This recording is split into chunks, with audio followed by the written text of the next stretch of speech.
You have said from the podium that you're not going to comment on any stories having to do with Justice Thomas and his own code of conduct. Why not?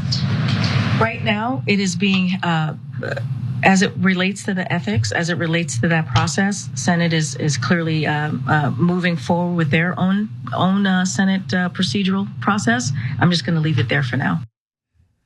So Biden doesn't want to come out strongly in the wake of all of these different stories that have been breaking about Supreme Court Justice Clarence Thomas, about his wife, about many of the other members of the court. I mean, the Senate is doing something, so who is he to weigh in on what's going on in the country and a crisis of confidence in one of the most important institutions in American politics? In any event, look, a lot of people are taking this seriously, and some lawmakers are now pushing for an actual, I'm not gonna say concrete, but at least some sort of ethical guidelines to be put on the Supreme Court. She's asked about that, and it doesn't look like Biden is going to take part in this. President believes that there should be a code of conduct for the Supreme Court.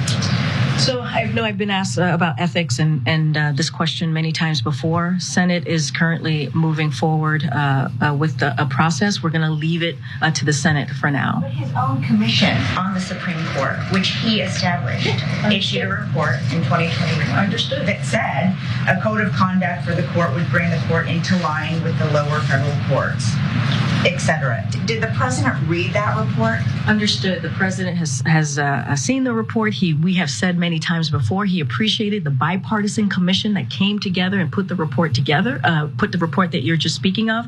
As it relates to this moment in time, Senate clearly is taking some sort of action. They're going through their process, and we're just going to leave it there for now. Look, I don't know at this point if he forgets that he's still in office, that he is the head of a branch that is supposed to be co-equal against the other two. The idea that if two of them are bickering, he should just stay out. It does seem cowardly, I will grant you that, but I guess he just doesn't like drama. He just doesn't want to get involved because they're fighting and all that. But when he's even running from his own administration's report implying that there should be a code of conduct, that is just horrible. To say they should have a code of conduct, and then when many stories come out demonstrating how deeply necessary it is, now you don't want to say anything. Look, I can only speak for myself. I'm not expecting that he's necessarily going to heavily weigh in on every single new report from ProPublica. But he can't say that there should be ethical guidelines. He can't imply that every single person operating in the US government should be under some sort of code of conduct. Then that's particularly cowardly even for Joe Biden.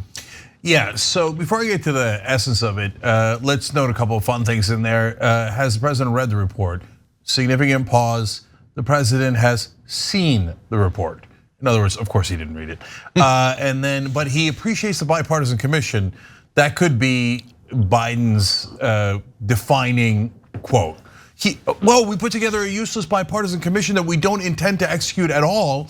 But he appreciates that they did this useless project, which he now no longer supports because he won't publicly back it. He doesn't appreciate it enough to read it. Yeah, well, look, I get it. The president can't read every 90-page report, etc. So I'm not, overly emphasizing that. But you asked for the useless commission, it actually came up with something. This is the one time to use it, and you're choosing not to use it, which then tells me that every time you ask for a bipartisan commission, you're thinking, I don't care about it at all. This is just an attempt to ignore the issue instead of addressing the issue, which, by the way, for anyone following politics is obvious unless you're a mainstream media reporter. Okay, so now finally to the essence of it. Look, is Biden soft and he doesn't want to criticize the Supreme Court or conservatives? Or is he just totally indifferent? Like, the Supreme Court is corrupt or not, what difference does it make to me? Or is he afraid of conservatives? And so like, but they might say something mean about me if I criticize Clarence Thomas. The correct answer is D, all of the above.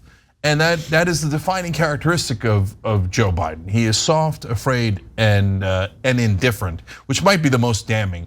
Because guys, look, you can tell, just think about if you were the president. And Clarence Thomas, I mean, we have a story later in this show, we've already done like half a dozen, but there's a new one out today about how Ginny Thomas is taking even more money from the same guys that Clarence Thomas goes to vacation with. Like when they're paying her a salary and they're trying to make sure that no one finds out, that is the equivalent of a bribe. I mean, that's not apples and oranges. That is apples and apples, okay? And so the president of the United States doesn't care that a Supreme Court justice is being bribed, let alone a Supreme Court justice on the opposite side of the political spectrum. Well, that just tells you I'm either a coward or I don't care about anything. I'm already president. I'm just worried about my legacy. I don't want anyone bothering me. And as you can tell, I think it's both. I really do. Ramesh, what do you think? Yeah, it's very telling. I mean, you all on the Young Turks, and I know Cenk, you've mentioned this many times. What the issue really is corruption, right? There's corruption is rampant in our government, but on many different levels. You know, we have the leading Republican candidate, former president, who boasts about his corruption and lies constantly.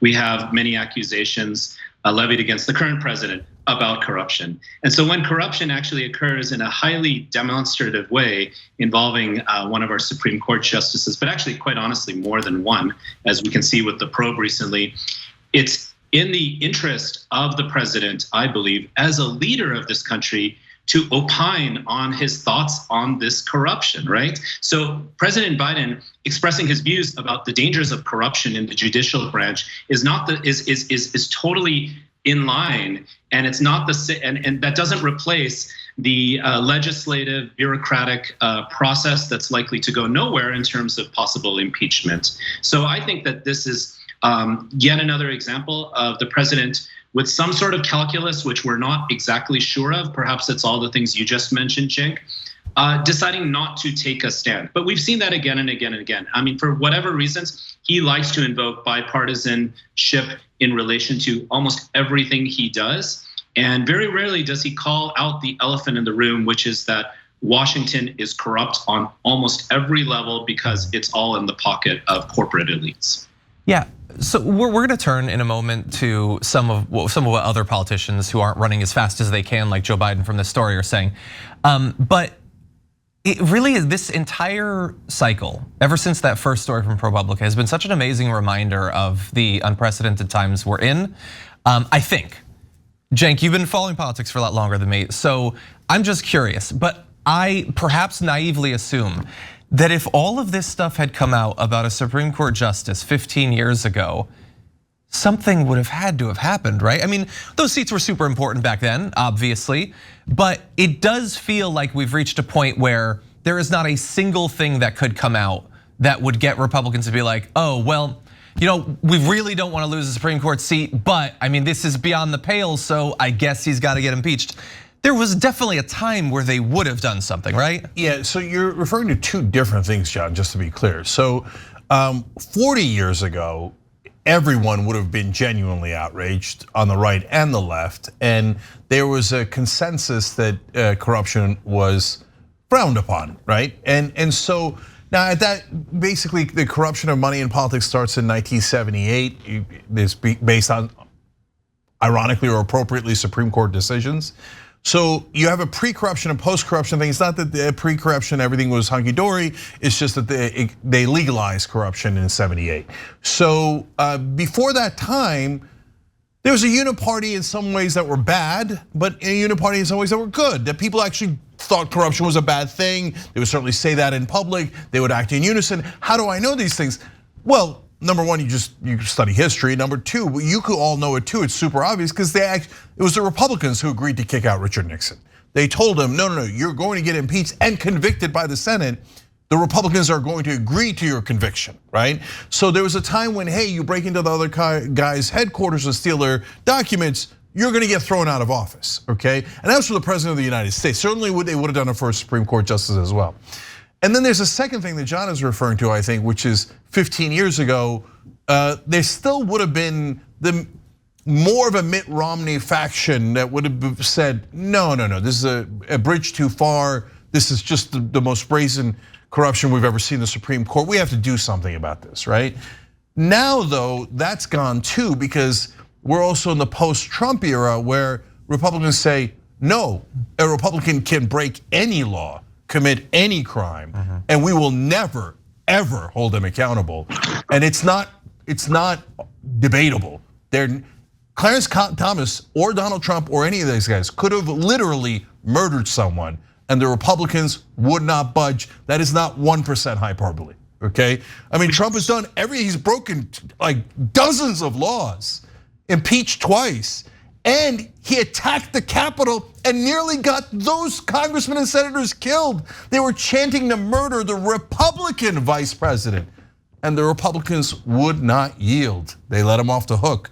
There's nothing that will get you held accountable if you're a Republican. That's the phenomenon from 15 years ago. The one from 40 years ago affects all of the elites, and so now there's a much lower standard of ethics, and there's a massive corruption. And I actually think, Ramesh, that that's part of what's happening here, that the Bidens of the world assume corruption, like they think it's not that big a deal. He thinks, well, I mean, I'm gonna criticize Clarence Thomas because he's taking all this money from Harlan Crow, but do you have any idea how much money I've taken from billionaires, right? Now, maybe not directly, although, with Trump, it was kind of go to his properties, et cetera, goes into his pocket. Herschel Walker, it was directly, but with Biden, it's campaign contributions, but that goes to his power, fame, and eventually wealth. So I think that people in power allow others to be brazenly corrupt because they're worried, well, if I do something about him, then they might come for me next.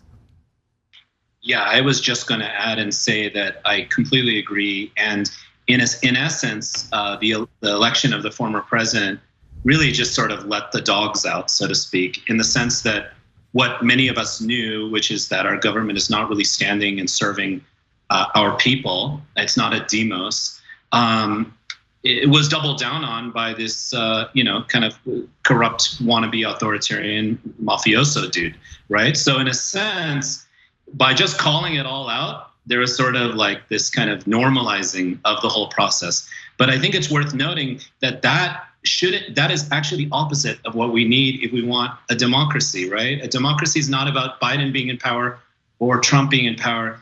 It's about resolving and trying to stop this corruption. We have a representative democracy that itself is not a direct democracy. That's okay. But at the same time, all this corruption in the middle is really the issue. And I just think it's worth noting how several of the Republican justices in the Supreme Court came to power with corruption associated with their records and corruption associated with their so-called nomination process, right? From Kavanaugh to Thomas himself, right? Decades ago. And we can keep going with that. Yeah, Amy Coney Barrett, the situation obviously not what they had said it should be. Thanks for watching The Young Turks, really appreciate it. Another way to show support is through YouTube memberships. You'll get to interact with us more. There's live chat emojis, badges. You've got emojis of me, Anna, John, JR. So those are super fun. But you also get playback of our exclusive member-only shows and specials right after they air. So all of that, all you gotta do is click that join button right underneath the video. Thank you.